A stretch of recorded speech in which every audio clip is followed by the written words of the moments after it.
बिस्मिल्लाहिर्रहमानिर्रहीम। आज हम पढ़ेंगे mind mapping method of teaching के बारे में। माइंड मैपिंग एक ऐसा टीचिंग का मेथड है जिसमें हम किसी भी सबक को या किसी ख्याल को तस्वीरी अंदाज में जाहिर करते हैं। कोई भी टॉपिक होगा हम उसको दरमियान में लिखेंगे और साथ उसकी शाखें निकाल देंगे, साथ में और बॉक्सेस बना देंगे और जो उनकी ब्रांचेज होंगी मजीद उसकी जो क्वालिटीज होंगी उससे हम और एरो निकाल देंगे। फॉर एग्जाम्पल हमारे पास एक टॉपिक है क्लासिफिकेशन ऑफ एनिमल्स। तो एनिमल्स की कितनी टाइप्स होंगी? 2 टाइप्स हैं। हमने उसी एनिमल्स में 2 ब्रांचेस निकाली हुई हैं, एक वर्टिब्रेट्स और एक इनवर्टिब्रेट्स। अब वर्टिब्रेट्स की भी एक मजीद ब्रांचेस हैं जिसमें वार्म ब्लडेड भी हैं और कोल्ड ब्लडेड एनिमल्स भी हैं। वार्म ब्लडेड में कौन से शामिल हैं? मैमल्स और बर्ड्स, और कोल्ड ब्लडेड में है फिश, रेप्टाइल और एम्फीबियन। इसी तरह से इनवर्टिब्रेट्स एनिमल्स में जॉइंट लेग्स वाले भी हैं, विदाउट जॉइंट लेग्स भी हैं। अब जॉइंट लेग्स में कौन कौन से हैं? आंट और स्कॉर्पियन, और जॉइंट लेग्स में है अर्थवर्म और फ्लकवर्म। एनिमल की क्लासिफिकेशन में माइंड मैपिंग मेथड से कितना अच्छे से एक्सप्लेन किया गया है, जिसमें वर्टिब्रेट्स इनवर्टिब्रेट्स को अलग किया गया है, फिर मजीद उसकी टाइप्स बनाई हैं और फिर जो एनिमल्स इंक्लूड हैं वो बताए गए हैं। आपने बोर्ड पे इसको इस तरह से पढ़ाना है कि स्टार्ट में इसका नेम लिख दीजिएगा, फिर इसकी ब्रांचेस निकाल के आप डिफरेंट बोर्ड मार्कर कलर्स इसमें यूज कर सकते हैं।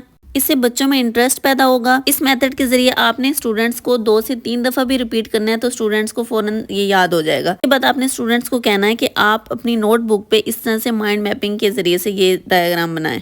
इस मेथड के बेनिफिट्स क्या हैं? इससे ख्याल को मुनज़्ज़म किया जा सकता है, बच्चे की याददाश्त मजबूत होती है क्योंकि वो कलर्स को, उसकी ब्रांचेस को माइंड में याद कर लेता है। इससे प्रेजेंटेशन बहुत आसान हो जाती है और इजीली हम नॉलेज स्टूडेंट्स के माइंड में ट्रांसफर कर सकते हैं। इस मेथड की और एग्जांपल लेते हैं वाटर साइकिल की। सबसे पहले क्या होगा? वाटर इवेपोरेट होगा। समंदर का पानी इवेपोरेट होकर जब हवा में जाएगा, देन वो जब ठंडी जगह पे जाएगा तब वो कंडेंसेशन के अमल से गुजरेगा। फिर क्या होगा? फिर वो बादल जब बन जाएंगे, फिर ये पानी बारिश की शक्ल में पहाड़ों पर बहेगा और वहां से फिर दरिया में कलेक्ट होके दोबारा ये फिर आखिरकार समंदर में गिरेगा। अब देखें, इस वाटर साइकिल को माइंड मैपिंग से अगर हम एक्सप्लेन करेंगे तो स्टूडेंट उसको जल्दी से पिक करेगा, उसके अंदर सोचने की सलाहियत पैदा होगी, उसको देर तक याद रख सकेगा और उसको एक्सप्लेन कर सकेगा कि इसके अंदर क्या क्या प्रोसेस हो रहा है। तो ये बहुत ही बेनिफिशियल मेथड होता है। एक और एग्जांपल लेते हैं पार्ट्स ऑफ प्लांट्स की। अब इसमें पार्ट्स कितने हैं? 5, फ्लावर्स, लीव, फ्रूट, स्टेम और रूट्स। पार्ट्स ऑफ प्लांट को हमने पिंक कलर से हाईलाइट किया है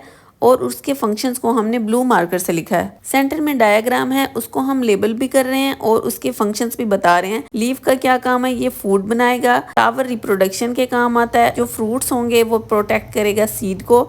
स्टेम सपोर्ट करेगा प्लांट को और रूट्स पानी को एब्जॉर्ब करेंगे। अब देखें, माइंड मैपिंग के जरिए हमने किस तरह प्लांट्स के पार्ट्स को और उसके फंक्शन को आसानी से एक्सप्लेन कर दिया है। इसको विजुअलाइज करके स्टूडेंट इजीली याद कर लेंगे। अब आपका टास्क ये है, आपने कोई भी टॉपिक लेना है उसको माइंड मैपिंग के थ्रू स्टूडेंट्स को समझाना है।